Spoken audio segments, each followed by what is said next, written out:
Nadakip na ng Batangas PNP Special Intelligence and Tracker Team ang mga itinuturong suspect sa pagkidnap sa nawawalang Miss Grand Philippines 2023 candidate na si Catherine Camilon noong Setyembre 14 sa Balayan, Batangas.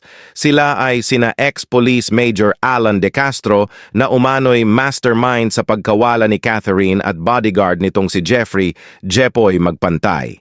Ito ay kinumpirma ni Police Major Dave Alex Mercado, head ng Batangas Provincial Police Office PIO, sa Rafi Tulfo in Action, RTIA, ngayong araw, Setyembre 19.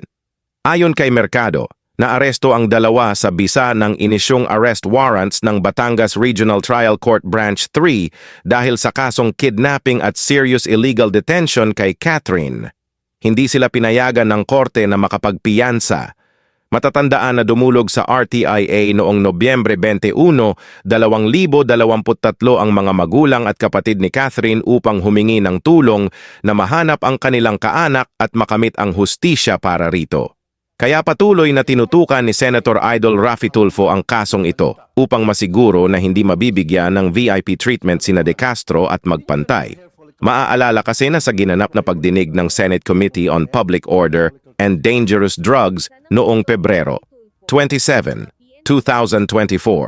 Binatikos ni Senator Idol ang ginawang pambi-baby ng mga kabaro ni De Castro habang nasa restrictive custody nila ito. Sa kabilang banda, umaasa naman si Senator Idol na mabibigyang linaw na ang pagkawala ni Catherine dahil hindi pa rin nawawalan ng pag-asa ang kanyang pamilya na siya ay buhay pa. Ito mga pulis po na ito, ang laman ng balita. Sila po ang sumisikat sa kalokohan. Hindi nyo narinig yung hair follicle test? Ignorante po kayo doon sa technology na yan? Hair follicle Kung test? inyong matatandaan ay naging sentro ng balita ang mga kapulisan na may kinalaman sa kaso ng nawawalang beauty queen na si Catherine Camilon. Pinuna ni Senator Rafi Tulfo ang kakulangan ng aksyon ng PNP at ang pagkakaroon ng pabor sa suspect. Tinalakay din ang paggamit ng hair follicle test para sa mas maayos na drug testing sa mga pulis. Iginiit niyang may mga dapat na gawin upang mapabilis ang investigasyon. Binanggit ni Tulfo ang tungkol sa hair follicle test at ang pagkukulang ng PNP sa paggamit nito bilang ebidensya. Mahalaga ang test na ito sa mga kasong kinasasangkutan ng droga. Tinalakay ang pagkakaroon ng mga pabor na ibinibigay sa mga suspek kabilang ang mga kasamahan ng pulis na sangkot sa kaso na nagdudulot ng kawalang tiwala. Tinukoy din ang issue ng drug tests sa mga pulis na hindi isinasagawa ng tama na nagdudulot ng pagtaas ng mga insidente ng paggamit ng droga sa hanay ng PNP. Major Alan De Castro. Yes, sir. Sige, if you are listening right now, Major De Castro, alam ko nagmumonitor ka. You should come here. Hindi yan rason na buntis yung asawa mo. Ako noon, 3 anak ko pinanganak. Nawala ako sa tagiliran ng asawa ko. Andun ako sa bundok, nag-ooperate laban sa NPA. 3 anak ko pinanganak na hindi ako talaga nakasama sa asawa ko sa pagpanganak. Yun pa, buntis pa. Hindi pa naman nanganak eh. Yes, sir. Very flimsy alibay. Sir, and lastly, we just received this moment, sir. It was hand over to me that Mr. Jeffrey Magpantay, sir, ang sabi niya rito, sir, hindi daw maganda yung pakiramdam niya. Tapos yung kanyang Sige, whatever alibis vaccine card. They want to Yes, sir. hintayin nila yung subpoena. Yes, sir. And later, pag isnabin pa rin nila yung subpoena, hintayin nila yung warrant of arrest. So, magiging dalawa yung warrant nila. Warrant nila doon sa krimen na ginawa nila at warrant coming from Senado. Yes, sir. Yes, Ha? sir. You inform them accordingly, ha? Yes, sir. We will be informing them, sir, as per your instruction, sir. Ito mga pulis po na ito, ang laman ng balita. Sila po ang sumisikat sa kalokohan. These bad cops ruin the name of the PNP and lower the morale of those who are doing good. The last drug test for Police Major De Castro was January 11 of 2023. from Batangas. January 11, 2023. Yes, sir. And prior to that, That was for the year 2023, sir. so you do this annually Yes, sir. as opposed to dapat quarterly? The 25% po, sir, ng buong strength po, dapat ma-drug test po sila. Kasi Mr. Chair, why I asked that question? Maraming beses na sa aking programa, even the times yung T3, Wanted sa radyo, na kung saan yung mga pulis mismo, meron akong mga video, naghihit ng shabu. Nababalitaan natin yan. Karamihan yung sa mga drug enforcement. In fact, as high as Colonel, huling-huli sa video, nagsashabu. So dapat, meron tayong hindi lang yearly, dapat quarterly and properly supervised. Baka naman yung ihi na binibigay niya, baka tinitimbrahan, oy, bukas magda-drug test ka natural, hindi magda-drugs ng tao. Kasi alam na, he knows better. Hindi siya magda-drugs. Dapat random. At dapat hindi taga-unit ninyo ang gagawa. Dapat from outside. Independent. And then binabantay niya pag-ihi niya. Nasusunod ba yung ganung procedure, Colonel? Yes, sir. For the information of everyone, meron pong procedures ang forensic group, yung crime laboratory dati, to conduct drug testing annually. So, tama, sir, yung sabi ni RD, 100% po ang aming drug testing. As a matter of fact, sir, our regional director, Police Brigadier General Kenneth Lucas, also conducted Okay. Nandun na po ako, sir, annually. Ang suggestion ko, dapat Yes, sir. pag sa Drug Enforcement Unit, quarterly and properly supervised. Can we ask the NAPOLCOM people who are present to make it mandatory at random? Wag po yung... Kasi alam ko naman na sinasabihan sila, oy, magkakaroon ng drug test mamaya. Natural, si police mag-absent. Hindi siya magda-drugs. Two days siya mag-leave. After 2 days, clear na yung ihi niya. Or kuminsan, gagamitin niya yung ihi ng kanyang kasamahan. Urine, di ba? Urine lang yan. Yung paggamit ng ibang ihi, malabo mangyari yan ngayon dahil yung meron talaga nagbantayan doon sa CR habang umiihi sila. Okay. Di binabantayan talaga yun ng And may I suggest, Mr. Chair, kasi yung sa shabu, huwag ka lang gumamit ng ilang araw, burado na yung, clean na yung ihi mo. Why not we use hair follicle test? Can we do that? Kasi pag hair follicle, alam ko, Mr. Chair, buwan months, matitration.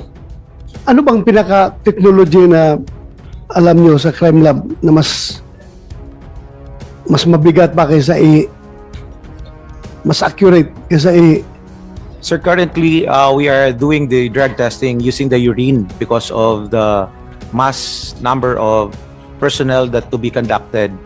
But we will further look for that. So what's available sa crime lab aside sa anong available test ninyo for for a while, drug test? for a while, sir. May I talk with the chemist? Mga hari-hari nyo sa crime lab dyan. Sir, Yes. hindi nyo narinig yung hair follicle test? Ignorante po kayo doon sa technology na yan? Hair follicle test? Sir, Have you heard of actually, it, sir, may I ask my Oh, chemist come here? on. Forensic po kayo, sir. Hindi nyo alam. Have you heard of hair follicle test? Yes, sir, we have, sir. Okay. Kaya nga, kung narinig nyo yan, wala ba kayong ganong technology sa PNP na hair follicle ang itetest nyo, especially sa mga operatibo natin na nag-handle ng mga sensitive positions, tulad nitong Drug Enforcement Unit? Sinong hire sa'yo sa crime lab na may alam about hair follicle test? Available ba yan na technology sa crime lab natin? No? No, sir, actually. But No. Pero you're aware of that particular technology? yes, sir, I'm just looking for our chemist just to explain how the hair strands are used for drug testing, sir. Okay, sige, We Mr. have, Chair, nahirapan sila. Police Sige. Major Rosales, our chemist. Saan siya?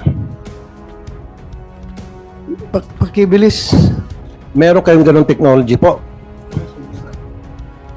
Kung wala, it's about time siguro the PNP should acquire that kind of technology. Sa ngayon, ang pagkakalam ko, Mr. Chair, pinapadala ata sa abroad kasi we don't have that technology yet.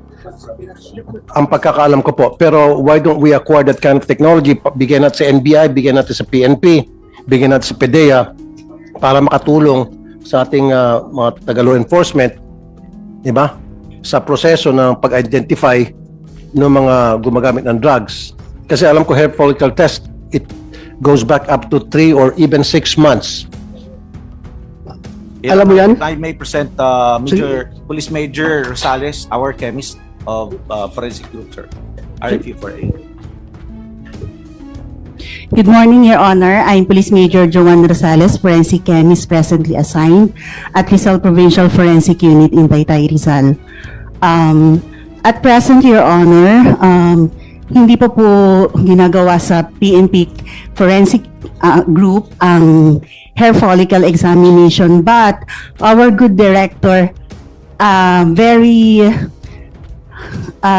gusto po niya na masimulan na magawa ang examination ng drug test using hair follicles. In fact po, meron na pong pino-formulate na po yung procedure na pwede nating sundan para unti-unti pong masimulan na magkaroon ng hair follicle examination. Meron na kayo available technology dyan? Sa ngayon po, procedure po yung inaayos and yung sistema kung paano po siya gagawin. Pero eventually po, meron naman pong mga machine na pwedeng gamitin para po sa test na yun. So, Mr. Chair, we have that technology. Okay. Are you sure about that? Yes, sir. Very sure. Yes, sir. So, kung meron tayong ganun technology, thank you very much. Dapat pati NBI magkaroon, PDEA. So, that's one way na to determine kung yung ating mga operatiba ay matitino pa rin, especially mga naka-assign sa Drug Enforcement Unit. We should do this kung nandito yung Chief PNP, nandito sa yung NAPOLCOM, this should be a requirement. Dapat ito hindi annually, random, and then quarterly. Okay na tayo dyan. Ang lagi ko lang naman hulong hiling ay yung magkaroon ng linaw ang pagkawala ho ng aming anak. Dahil 4 na buwan na ho, ngayon hong susunod na buwan, halos 5 buwan nang wala ho kaming alam. Wala ho kaming alam kung nasaan talaga siya. Kahit ho medyo nakikita at nalabas yung mga balita na ganito ang nangyari sa kanya. Pero wala naman ho kaming nakikita o nalalaman kung nasaang lugar siya, kung saan siya dinala, kung ano ho ba talaga ang nangyari sa kanya. Wala ho talaga kaming alam. Yun lang ho, sir, ang lagi namin hinihiling na magkaroon ho ng linaw ang pagkawala ho ng aming anak. Nung pong mga unang araw na nawawala ang inyong anak at kayo po'y lumapit sa PNP, ano naman po yung naging sitwasyon? Paano naman po tinanggap ng PNP yung inyong reklamo? Nung kinabukasan po ng pagkaalis niya, nung gabi po, nagpasama po kami na hanapin namin doon sa lugar na sinabi ni Kat ng aking anak na nandoon siya, na doon yung punta niya. Sinamahan naman po agad kami nila kung saan ho po pwede namin siyang hanapin. Hanggang sa nagtuloy-tuloy po yung paghahanap, wala ho talaga. Hindi ho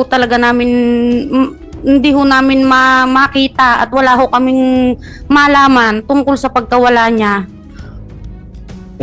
Nay, kailan niyo po nalaman na yung anak niyo pala ay girlfriend ni Major De Castro? Noong gabi po ng October 13, nung pumunta po kami sa police station sa amin sa Tuwe, may nag-message po kay Ching sa anak kong panganay na kaibigan po ni Kat. Noon po namin nalaman na siya ay may boyfriend na yung sinasabi pong yan. At nung malaman niyo po na boyfriend nga niya itong si Major De Castro, sinabi niyo po sa PNP? Hindi po agad-agad, sir. Dahil siyempre nalaman po namin na yan siya, pulis siya. Para pong nung panahong yun ay hindi namin maintindihan kung saan namin agad ibubukas ang aming reklamo. Pero bago po namin sinabi sa PNP, sir, nag-file po kami ng complaint sa NBI Batangas, sir. Bakit po sa NBI Batangas? Dahil inisip po namin na baka mas mapapadali o mas makakatulong dahil ang isip nga po namin, kabaro siya ng mga pulis.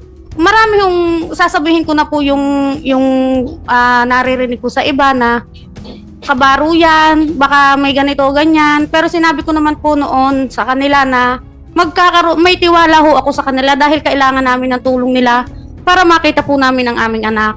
Nung masabi niyo po sa PNP, after sa NBI, Apo. nasabi niyo rin po sa PNP na karelasyon niya ng anak ko yan si Medyo de Castro.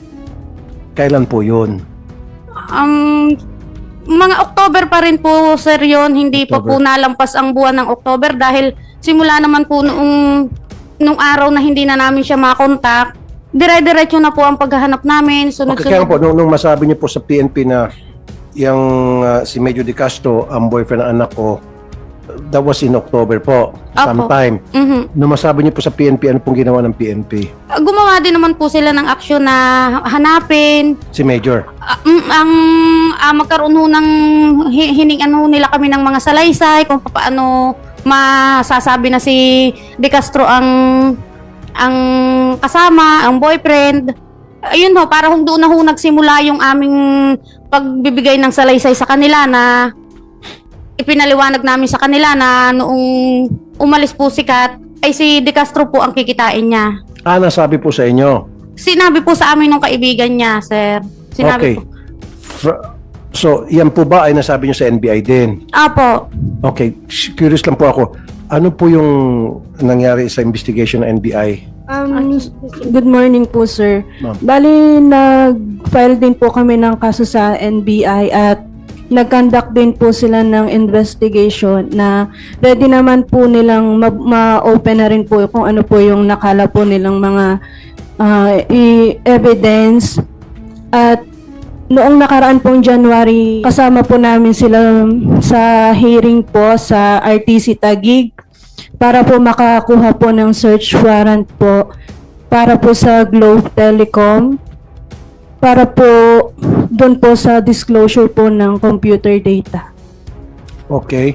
So, ano na po naging resulta nung search warrant na hiningi sa court? Bali, meron na pong search warrant, hindi pa lang po nagbibigay pa po ang Globe. Ayaw pa po nila magbigay. Gaano katagal na po ito since kayo po ay lumapit sa NBI at NBI kumuha ng search warrant sa Globe para dun sa pagkalap na ebidensya tulad ng sa cellphone and all? Bali, ilang buwan na rin po ang What? nakakaraan. Months na rin po ang nakakaraan. Di Mr. pa Chair, rin po. pwede ba natin patawag tong Globe? Kasi ito yung problema din sa Globe, Mr. Chair. Napakabagal Yes, nila. next hearing, Your Honor. Comsec, take note. Globe. Globe ang pinuntahan nyo. Miss Ching Camilon. Bali, nag-hearing po kami sa RTC Taguig para po makakuha po ng search warrant sa Globe. Nag-issue yung Globe. Nag-issue na po ng search warrant, hindi pa lang po, ayaw pa lang po magbigay ng Globe Yun para nga, po makadagdag po sa Yun nga, Mr. ebidensya. Chair, itong Globe, meron ng search warrant yung korte para doon sa telepono ni Major. Ayaw pa rin ng Globe mag-comply.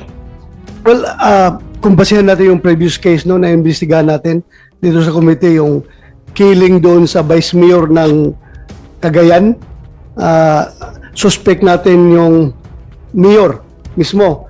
Matanda. Nag-file tayo. Ang PRO to, yung crime lab doon, nag-file ng warrant sa korte, warrant to disclose computer data. Ngayon, pumunta yung Globe dito kasama sa hearing natin. Ang sabi ng Globe, ang computer data na ma-release nila, yung hanggang limitado lang daw doon sa yung call data records. Kung anong number tinawagan or tinext. Pero yung content mismo ng text messages, wala daw silang storage doon. Hindi nila may release, wala storage. Pero hindi ko naniniwala, ha? Hindi ko naniniwala. Maybe pwede natin patawag din DICT, Mr. Chair. Yes, pwede. Ang DICT. DICT, yeah. Yeah. Busek, Department of DICT plus Information Globe. Technology. Ha? So Ma'am Ching Ching, so meron ng court order sa Globe para payagan na hingi yung mga data sa cellphone ni Major. Walang ginawang action ang Globe Wala pa po, sir. ni isa. Wala pa po. Nakita niyo katigasan ng ulo nitong Globe, Mr. Chair? Yes, So far, nagsabi sa iyo ang NBI na wala talaga binigay ang Globe? Wala po. Wala pong, nagsabi po sila na... Naserve din nila yung warrant Opo. sa Globe? Bali, na-serve, wala pa po silang sinasabi na na-serve na, pero Anyway, meron na pong search warrant. Senator Tulfo, Kumsek, yung NBI na naghawak ng kaso nila, imbitahan natin next hearing yung NBI para malaman natin. Yung Globe, Mr. Pati Chair, yung Globe. sana, at saka DICT. The ICT. Para magkaalamanan. Yes. Kasi yung sinasabi nung last hearing, I remember that, na hanggang doon lang sila sa tawag, back and forth. Oh, yeah. But they cannot retrieve text messages. Text messages, That's wala. bullshit. We know for a fact na kaya yun, in fact, sa ibang bansa, tulad sa US, sa Europe, na na-retrieve po yung mga text messages. They have files pertaining to that. Yeah. Talagang ayaw lang po talaga nitong Globe. Ang sa kanila kasi, they would like to protect, okay lang yun, protect their subscribers, data privacy law. Pero kung galing na po sa korte yung dokumento, dapat respetuhin na. Mawawala yung data privacy law because that's a court order. Yes, at saka sinabi naman ng Data Privacy Commission na pwede yan, pwede i-release ng Globe kung lahat ng data na hawak nila, kasama na yung content ng mga messages, pwede na release. Sabi ng Data Privacy Pag Commission. meron, especially pag may court order. Pag Mr. may Chair. court order, oh. Ito pala, may court order na, hindi pa rin po uma-action yung Globe. Well, patawag natin yung Globe. Yes, sir. Next hearing. Thank you. So, nagkakaroon ng parallel investigation, NBI at saka PNP. Opo. Para sa inyo, sino po mas mabilis sa pag-imbestiga? Bali, para po sa akin, mas na pumapanig po ako sa NBI dahil ako po mismo yung nakakakita kung ano po nangyari nung araw po na yun. Ano pong pinagkakaiba doon sa investigation na ginagawa ng PNP versus sa NBI, ma'am? Bali, yun pong sa PNP, wala po akong nakikita na mga witness na sinasabi po na nila na nakakita po ng katawan po ng kapatid ko na nililipat. Kahit po yung hindi ko naman po sila ibinababa kasi tawag po dito. Kahit po doon sa pagkuha po ng DNA sample, wala man lang po kaming nakita na ito po yung picture ng dugo or yung hair strand po na sinasabi. Wala po kaming nakitang ganun. Pero yung sa NBI po, alam ko po na yun pong mga tao na involved po dito. Sila po talaga. Okay, so in other words, mas thorough, mas mabusis yung NBI Apo. pag-imbestiga kaysa sa PNP. Mas satisfied kayo. Apo. Mr. Chair, marami na po kong kaso. Kanina sa opening statement ko, sinabi ko naman hindi naman lahat sa PNP loko-loko. Napakarami pa rin po mababait sa inyo sa PNP and I salute them because I have so many good friends in the PNP. In fact, may mga relatives pa ako sa PNP. However, yung bang may bulok na itlog doon, yung kabulukan ng itlog na yan, nahawaan po yung mga malilinis sa PNP. I have so many instances, in fact, meron pa pong kernel na involved sa crime. Pag pulis kasi ang involved, nagiging baby ng investigation. Yung po napapansin ko sa Napolcom, siguro, you would agree with me. Pag PNP po, kapwa PNP ang involved sa crime or suspect sa isang krimen, ang tagal ng proseso. And I experienced that so many times, Mr. Chair. Sobrang lenient sila imbestigahan yung kabaro nila. Pero kung yan ay hindi nila kabaro, kung yan ay tricycle driver, jeepney driver, aba, nakakulong na. May kasama pang kulata. Pero pag pulis, naku, sobrang baby. Inaamo-amo pa. Lahat ng karapatan ibibigay. Of course, give him his rights. Pero naman, do your best to do your job. Just like what Ma'am Ching Ching said. Sa NBI, very thorough investigation. Pero sa inyo, bini-baby-baby nyo. Kaya, pwede ba natin gawing requirement sa hiring sa lahat ng gusto maging pulis o pagkapasok sa PNP na kolektahan ng DNA sample ang bawat recruit at ilagay sa database? Ma'am Ching Ching, nagsampa na ng kaso ang NBI at nagsampa ng kasong PNP. Opo. PNP, may sarili kayong kasong isinampa. Yes, sir. The kidnapping and serious illegal detention against De Castro.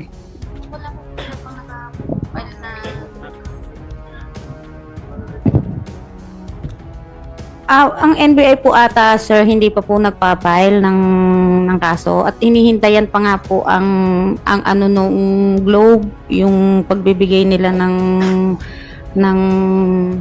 ano bang tawag dito?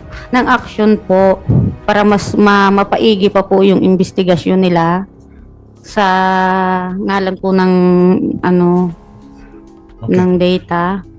Sa PNP, ano na po yung status ng case na ipinal niyo po na serious illegal detention?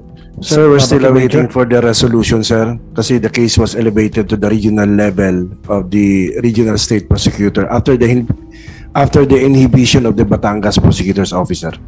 Pina-inhibit niyo po yung prosecutor? And what was the reason again, sir, why you requested for inhibition of the prosecutor? Because the counsel of Mr. Magpantay is a former fiscal and retired judge of Batangas province, sir. She frequented the office of the prosecutor's office. So, with consultation with the Camilon family, we decided to file for Batangas prosecutor's office to inhibit and have the case elevated to the regional level of the DOJ, regional state prosecution, sir. And I would abide to what I've been saying. Give credit where credit is due. And you did a good job on that aspect. Thank you. Thank you, sir. Thank you, Colonel. Magandang ginawa niyo. Good move. Good move. Senator Tulfo, kung i-elevate nyo sa regional level, saan na magagaling ang prosecutor? Regional state prosecutor? Yes, sir. The case is still under PI, sir. Baka waiting- mamaya, mga taga Batangas pa rin yung nasa regional level, ha? Tingnan nyo. Baka mas maganda, elevate na sa National Prosecution Office talaga. Hindi naman, sir. I don't think the RSP, sir, will put the reputation of their office at stake, sir, with this case, sir. Sigurado Okay na kayo doon, ha? Yes, sir. Yes, sir. Kasi ang Batangas, part pa rin ng Region 4A, di ba? Yes, sir. Sige, go ahead. Ang ibig sabihin kasi, Colonel, ni Mr. Chair, sana sa Manila na lang para talagang malayong-malayo. Kasi kung Batangas, probinsya pa rin yan, baka meron pa rin siyang influence within that area. Although, sinabi ko sa iyo, I commend you for doing that dahil at least naipalayo ng konti. Kasi sabi niyo, he frequents yung council niya, he frequents that, yung korte na yan.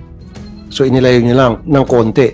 Pero, may point nga naman si Mr. Chair, Senator De La Rosa, sana nagpa-inhibit na rin kayo at nag-request ng transfer of venue, sana dun sa malayong-malayo na kung saan totally zero influence na siya.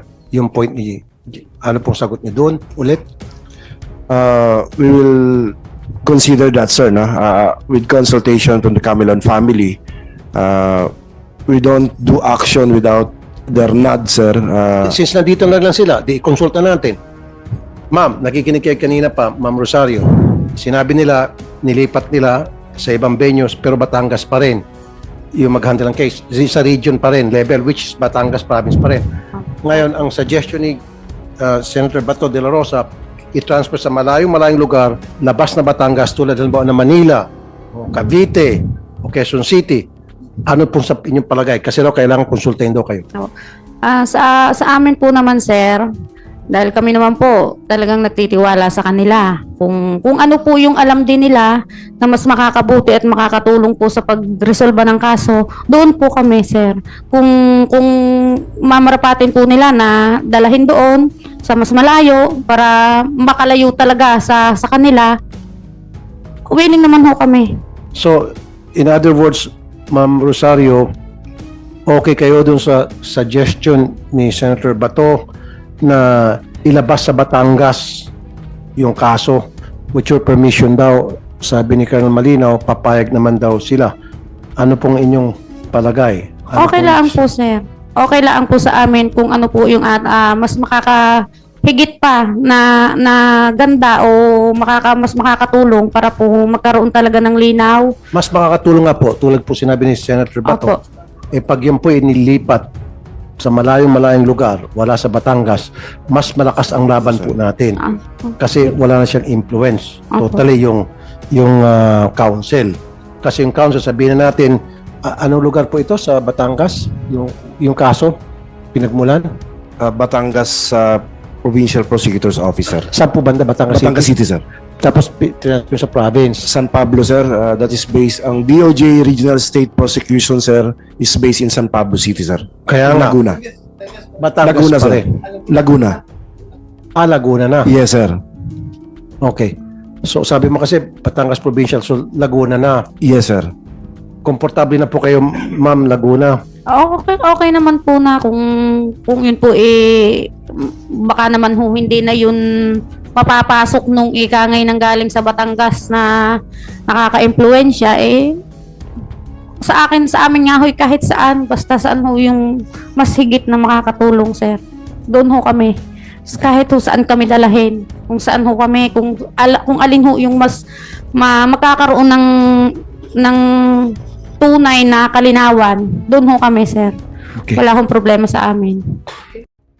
Para sa iba pang karagdagang mga balita ng Senior Buzz, ay mag-comment lamang po, mag-like at mag-share sa video na ito, at huwag po nating kalimutang mag-subscribe sa aming channel. Maraming salamat po sa inyong panonood.